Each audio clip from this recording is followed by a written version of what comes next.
Welcome to Breaking the Cycle of Poverty, featuring Jay Height, Executive Director of Shepherd Community Center in Indianapolis. My name is Tim Swearens, and I'm your host for these conversations that explore why poverty remains such a persistent problem in the United States. On this episode, Jay discusses the history of compassion in America with historian and author Dan Miller.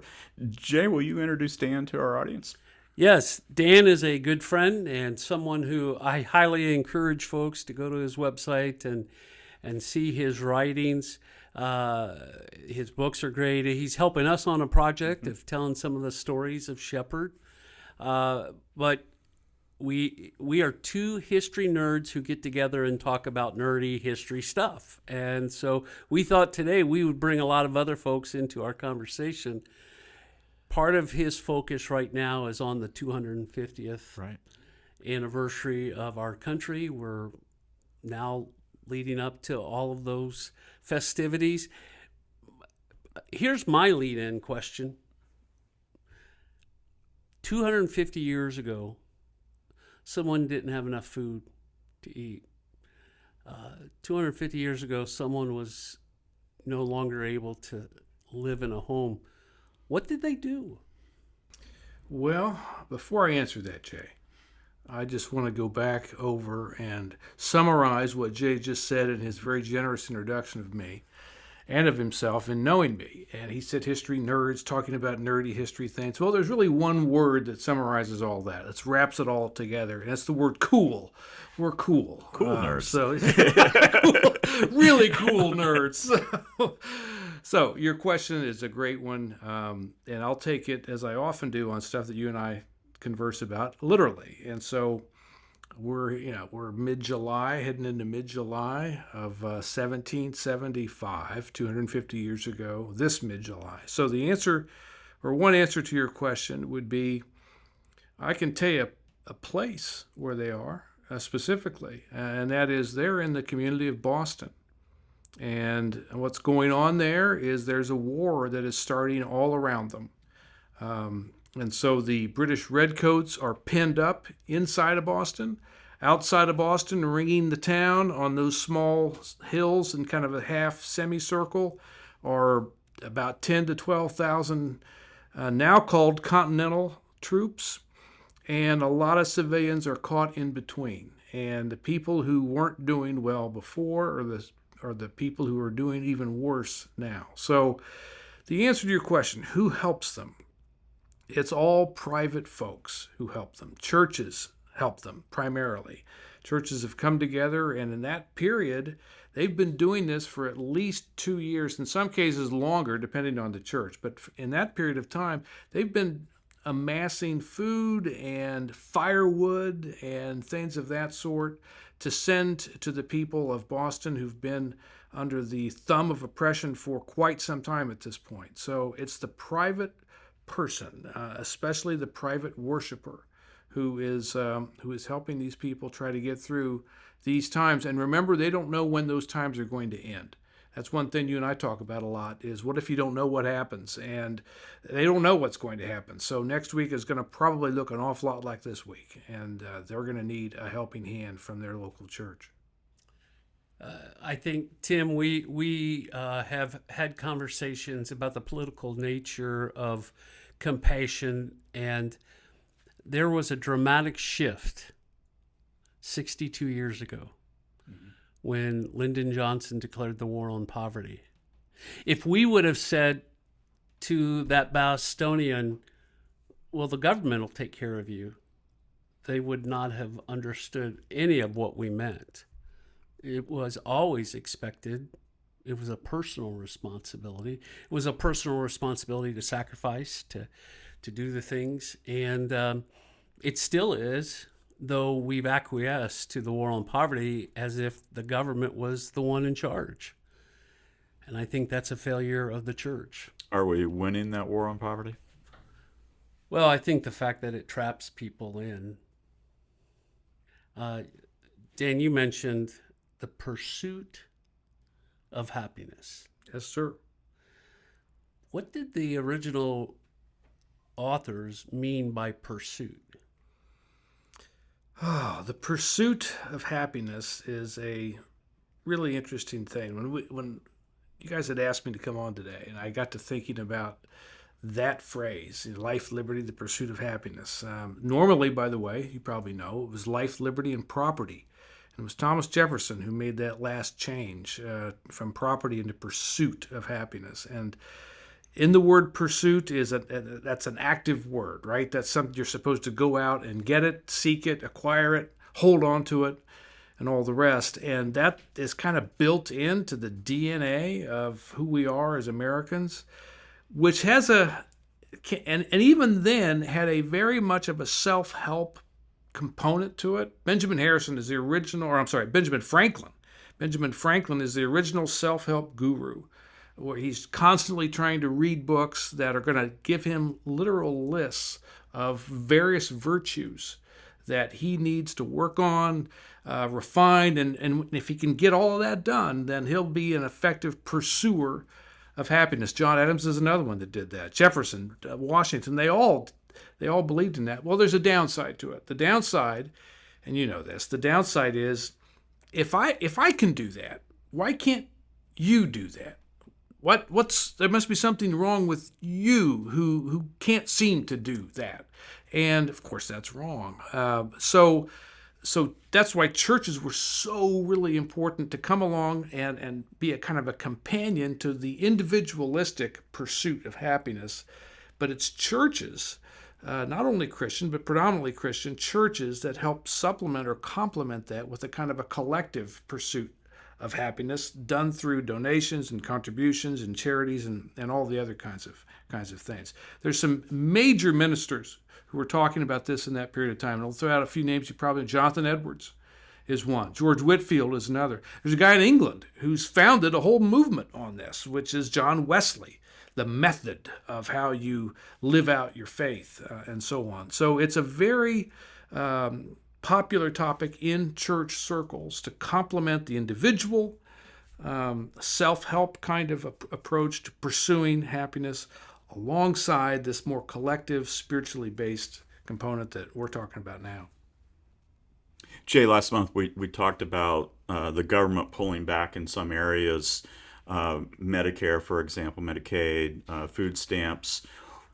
What does that mean for, when we talk about compassion and the Christian call to compassion, what does that mean for us as individuals and collectively as congregations? Well, what it is interpreted today, you know, the bill was just recently signed a week ago, and so there's still lots of interpretations, but the cuts being made to SNAP for us to level that out, to meet that level of need, would require every food bank in the United States to double their output from last year. That's not going to happen. And so there's not a solution, but there is a personal solution for us to say, how do I love my neighbor? How could churches, don't ever give it to the institution, because then the institution doesn't own anything. It's the people who own it, the responsibility. But how can we be stewards of our property and grow, not mow? How could we put gardens into the properties that we have? And we spend a lot of time mowing and making sure they look nice, and we should do that. But how could we maybe use that to help? This isn't a solution. We're not going to make up that gap. But if I know my neighbor, maybe I can begin to say, how can I help you? And we can begin to help address some of that. I've often said that in the United States, poverty is not the lack of resource, it's the lack of access. That's changing a little bit as we have interpreted government as the primary source of all the resources. And government has pulled back from that. That's going to be a challenge for us. But I think this is a perfect time for us to remember history, go back in time, right? Mm-hmm. Back to the future. And we're going to once again call out the church and the individuals of the church to try to step in and solve this. This is not going to be solved by government alone. You've said before that there's an important difference between compassion and pity. What do you mean by that? if I pity someone, if I feel sorry for someone, which I do believe is a perversion of compassion, as I walk through downtown and I see someone sitting on the sidewalk and they have a little bucket in front, I drop $1 in. Or the guy standing there holding the sign at the stoplight, and I roll down my window and I give him a bottle of water and I give him $1 bill. There is no connection. There's no relationship in that. The key difference is relationship. Compassion, Jesus modeled that for us. He's always making the connection. He's talking to that. The miracle may be done, but he's going to stay and create the relationship. And so I think we have to model after that. I have to tell you, just down the street in our town, if I drive on Washington Street and I go under 6570, today there'll be 30 to 40 tents under there. That's not compassionate. We as a city, as individuals, should not accept that as a okay alternative. We need to do things differently. Sometimes then in compassion, as a parent and now a grandparent, sometimes I told my kids no. They didn't always like it. Mm-hmm. Or I'd say, no, you can't do that. You have to do this, because I saw a different perspective. Allowing folks to live outside on the sidewalk, under a bridge, one, we know that will feed into mental illness because you're living in your amygdala. You never feel safe. There's always that concern. I think we have to do better, and it's a personal responsibility, not a corporate. I'm sorry, before I forget, Jay, you made the comment about going back to the future and that kind of thing. I want to pick up on one thing, which is 250 years ago now. Remember, we talked about mid-July 1775. There's a guy finishing up a book. The book will be published next year, early next year. This is, of course, 1776. Exactly.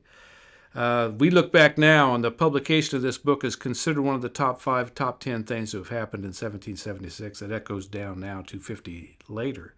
But he's finishing up this book. It's his second book.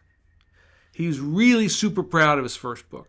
And in his first book that he wrote about, 15 or so years ahead of this, he explored, very bright guy, he explored to the best that he could the science of the dotted lines of compassion and what his phrase for it, which was moral sentiment.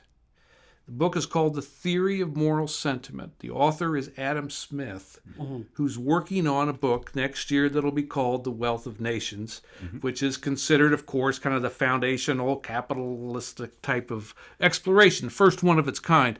The reason I bring it up is that Smith, to use your word again, Jay, relationship, Smith absolutely believed that relationships were at the heart of economic enterprise. You give this, I get that. And in that exchange, the word trust has to be all over that exchange, because if there's no trust, that exchange will not go well. And trust is built on relationship. And that's why he was so originally interested in what he called moral sentiment or compassion. And how could he kind of tease that out and break that down and figure out how it worked in the brain and in the heart and everything else. So he would agree with us. He would agree with you, Jay, in the sense of relationships are at the foundation of how we seek happiness. And 250 years later, Adam Smith is still considered one of the leading economic thinkers in history. So maybe he was onto something. Maybe. Yeah. And when I was in college, they did not have a Cliff Notes version of that book, so I actually had to read it. Dan, since we have you here, I want to give you the opportunity. We mentioned, next year, 250th anniversary of the founding of our country. I know you and others in Indiana are working on plans to celebrate that. Give us a preview of what's coming. Well, I tell you, from my perspective, the Winchester Foundation in Eastern Indiana has engaged me to design, develop, and deliver customized leadership series called the 76 Leadership Series. And it's based on true stories, real stories, personal stories of people in that era, and what can they offer us from a leadership perspective now, because so much of that is really the same. It's Solomon wrote a long time ago about there's nothing new under the sun, and he's exactly right. And so it's true for them as it is for us. So the leadership that they grapple with, sometimes well, sometimes not well, sometimes in between, has all kinds of insights that we can use for our leadership now, right? Secondly, it's also a great way to come together, to appreciate what they were able to do, what they hoped to do but didn't, or what they hoped to do but didn't and then put off. And so those are the things that can bring people around a table regardless of their political differences on the issues of the day. So the 76 Leadership Series is something that I hope you'll be hearing much more about, and maybe folks can engage in. Yeah. If they want to go to your website, that's going to be historicalsolutions.com. That's historical solutions, all one word, plural.com. And they'll see my series of 250 years ago this week. So what I'm hearing is history is not just about what's happened in the past. It's very applicable for what's happening today. Absolutely. We all know that on a personal basis, right? You'd be a pretty dumb person to just say, I'm not going to pay any attention to anything that's happened to me up until this second.